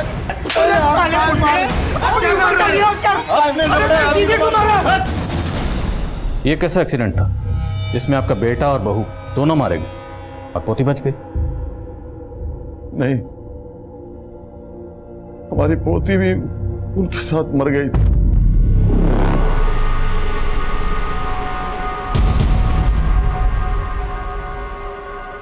खुशी हमारी अपनी पोती नहीं है। खुशी आपकी जिंदगी में कैसी आई?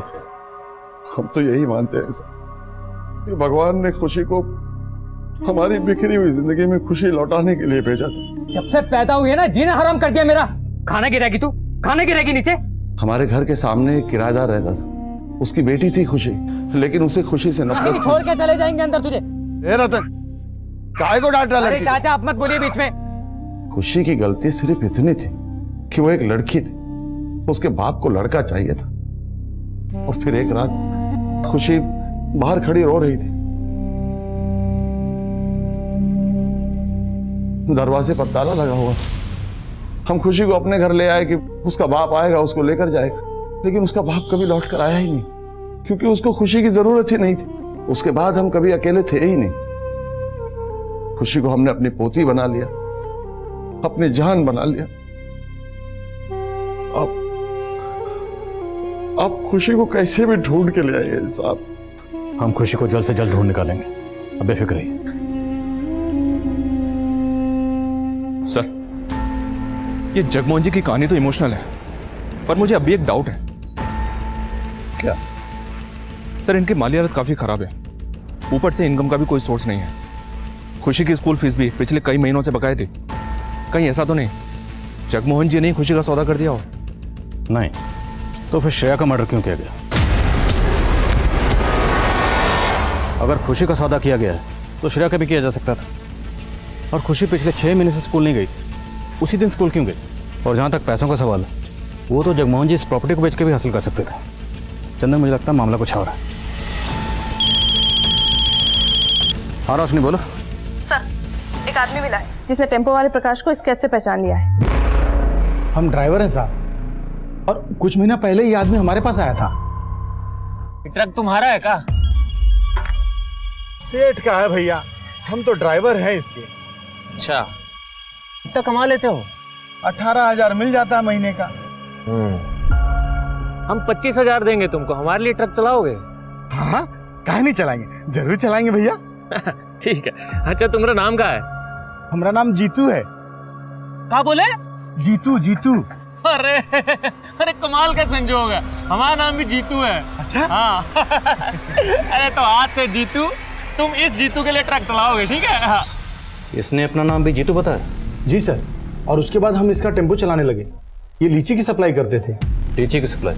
जी सर। फोन नंबर है इसका? है सर, पर लगता नहीं है, पिछले महीने से बंद आ रहा है। कोई बात नहीं, जो भी आपके पास इसका फ़ोन नंबर है, उसका टेम्पो नंबर और जिस जिस शहर में आप लीची सप्लाई करते थे, सारी डिटेल दीजिए। जी sir. Thank you. Roshi, detail लो इनसे।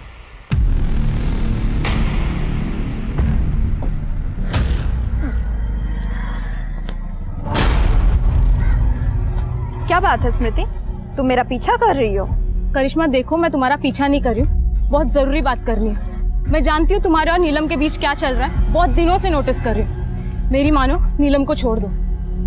ये मेरा पर्सनल मैटर है स्मृति, तुम इसमें इंटरफेयर क्यों कर रही हो? करिश्मा, आई रियली लव यू, और मैं तुम्हें उसके साथ नहीं देख सकती। तुम जाओ यहाँ से, और मेरे और नीलम के बीच कभी मत आना, समझी? नीलम तुम्हें धोखा दे रही है। बकवास बंद करो। मुझे भड़काने के लिए अगर नीलम के खिलाफ कुछ भी बोला ना तो मुंह तोड़ दूंगी तेरा, समझी? करिश्मा, तुम्हें अगर यकीन नहीं हो रहा ना तो मेरे साथ चलो, I can prove it. Sir, driver Jitu ने जो टेम्पो नंबर बताया वो फर्जी है। सर, ये जीतू ड्राइवर टेम्पो को लेकर जयपुर, आगरा, चंडीगढ़, मुंबई, हैदराबाद इन शहरों में जाता था, लेकिन इन शहरों के किसी भी लीची डिस्ट्रीब्यूटर का ना तो हमारे पास प्रॉपर एड्रेस है और ना ही नंबर। फर्जी नंबर प्लेट लगाकर अलग अलग शहरों में टेम्पो भेज रहा था। पक्का कोई बड़ा जोन कर रहा होगा। राइट सर, कोई ना कोई इलीगल काम ही कर रहा होगा। ड्राइवर जीतू को इसलिए हायर किया होगा कि अगर किसी गलत काम में फंसे तो जीतू फंसे। काफ़ी शातिर आदमी है ये सर। शातिर तो है, जिससे मिलता है उसका नाम अपना लेता है। जीतू से मिला तो जीतू बन गया, और प्रकाश से मिला तो प्रकाश, जबकि इसका असली नाम कुछ और ही होगा। उस ट्रक के मालिक जीतू और प्रकाश की लीड की तलाश में पुलिस ने कुल 10 से भी ज्यादा शहरों को छान मारा था और उन्हें झारखंड के ही एक छोटे से गांव से एक महत्वपूर्ण जानकारी मिली जो पुलिस के लिए एक ब्रेक थ्रू साबित होने वाली थी। ये तो दुर्गा प्रसाद है। इत्तेफाक से हमारा नाम भी दुर्गा है। इसी बात से बात शुरू हुई।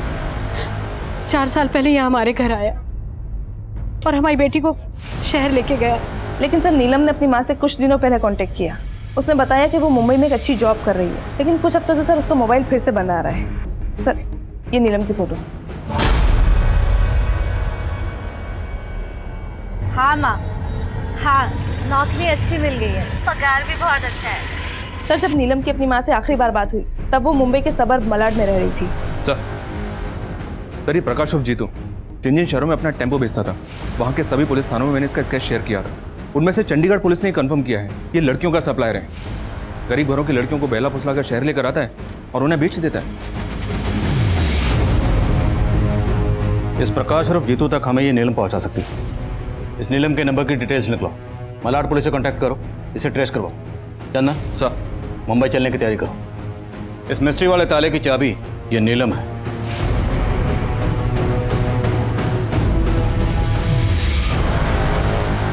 इस लड़की नीलम की हत्या 5 दिन पहले हुई है और वो भी इसके खुद के घर में। व्हाट? किसने किया?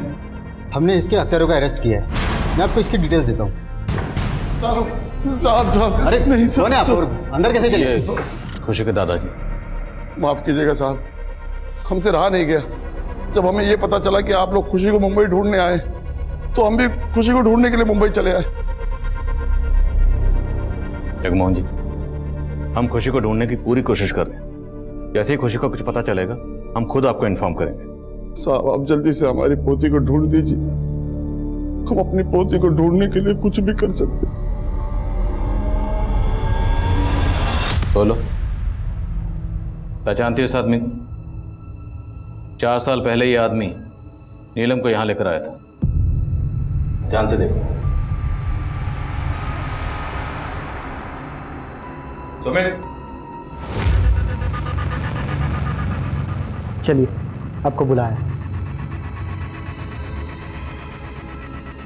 14 साल की खुशी 7 महीने से गायब है और 7 महीने से लगातार ये खुशी को दिल्ली, मुंबई, कलकत्ता सब जगह ढूंढ रहे, परेशान हो रहे।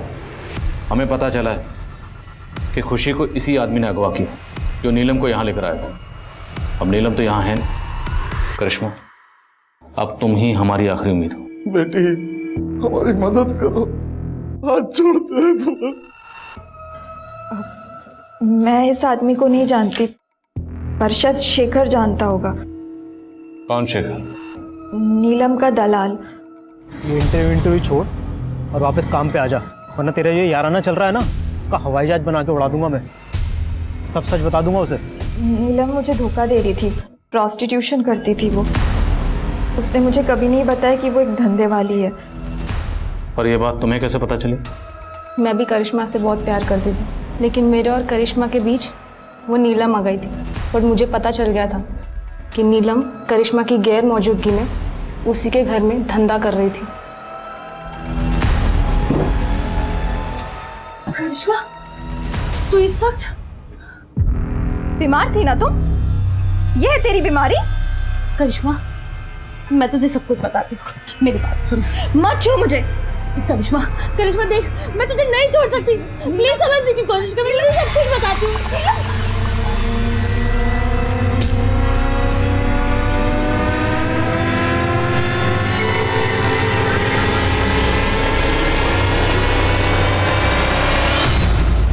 कहाँ मिलेगा शेखर?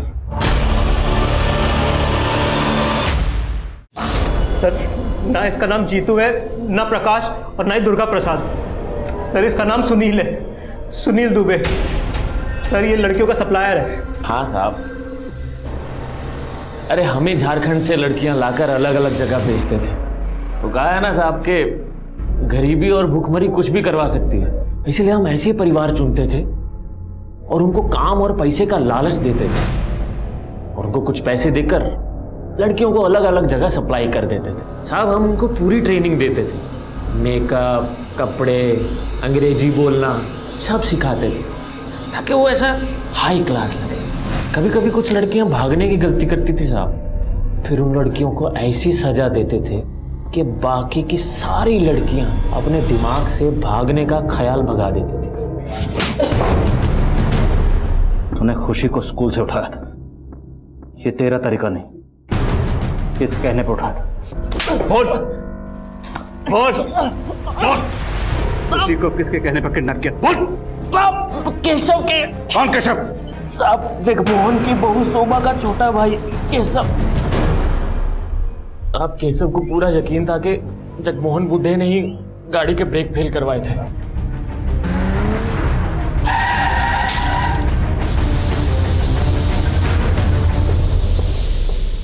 और वो ये भी समझ गया था कि वो जगमोहन को कानून के रास्ते सजा नहीं दिलवा पाएगा।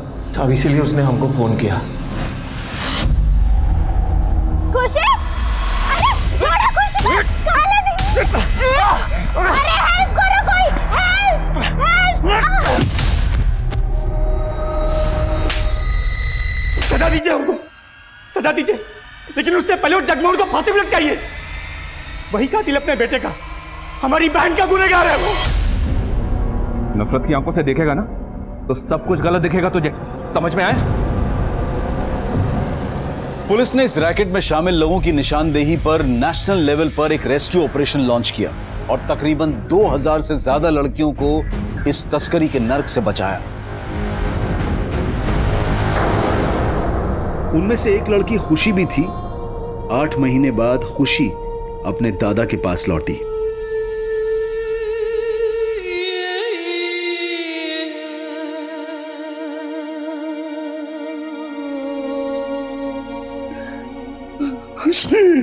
नहीं, छूना मत हमें, आप मेरे भेजा था आपको वहां पे। खुशी बेटा, आपको किसने कहा कि आपके दादा ने आपको बेचा था? जिन्होंने हमें कैद किया हुआ था। बेटा वो सब के सब झूठ बोल रहे, बल्कि सच तो ये है जब से आप गायब हुई हो आपके दादा आपको लगातार ढूंढ रहे हैं, और अगर आज आप यहाँ हो तो सिर्फ अपने दादा की वजह से।